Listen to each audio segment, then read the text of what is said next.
পটুয়াখালীর গলাচিপা উপজেলার স্বাস্থ্য কমপ্লেক্সের চিকিৎসকের অবহেলায় এক রোগীর মৃত্যুর অভিযোগ উঠেছে। স্টাফ রিপোর্টার শিকদার মাহবুব জানান, সোমবার বিকেলে আনুমানিক 5টার দিকে তার মৃত্যু হয়। মৃত নিবিড় মাহমুদ রাঙাবালী সরকারি কলেজ ছাত্রদলের সাধারণ সম্পাদক বলে জানা গেছে।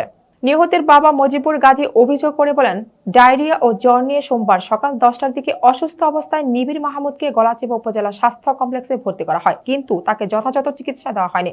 অবস্থার অবনতি হলেও দায়িত্বরত চিকিৎসকরা বিষয়টি গুরুত্ব দেননি। এতে তার শারীরিক অবস্থা আরো খারাপ হয়ে পড়ে। তিনি আরো বলেন, রোগীর অবস্থা গুরুতর হয়ে পড়লেও সময়মতো তাকে উন্নত চিকিৎসার জন্য রেফার করা হয়নি। শেষ মুহূর্তে বনসই রেখে পটুয়াখালী নিয়ে যেতে বলা হয়, কিন্তু ততক্ষণে নিবিড়ের মৃত্যু হয়। স্বজনদের দাবি, রোগীর শারীরিক অবস্থার অবনতি হলেও তাদের তা জানানো হয়নি। এমনকি হাসপাতালে মৃত্যুর পর মরদেহ রেফার করা হয়।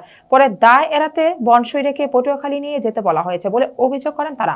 এ বিষয়ে দায়িত্বরত চিকিৎসক ডাক্তার নোমান পারভেজের বক্তব্য নেওয়ার জন্য একাধিকবার ফোন করা হলেও তিনি তা রিসিভ করেননি। হাসপাতালের স্বাস্থ্য ও পরিবার পরিকল্পনা কর্মকর্তা ডাক্তার মেজবাউদ্দিন তাৎক্ষণিকভাবে ক্যামেরার সামনে কথা বলতে রাজি হননি।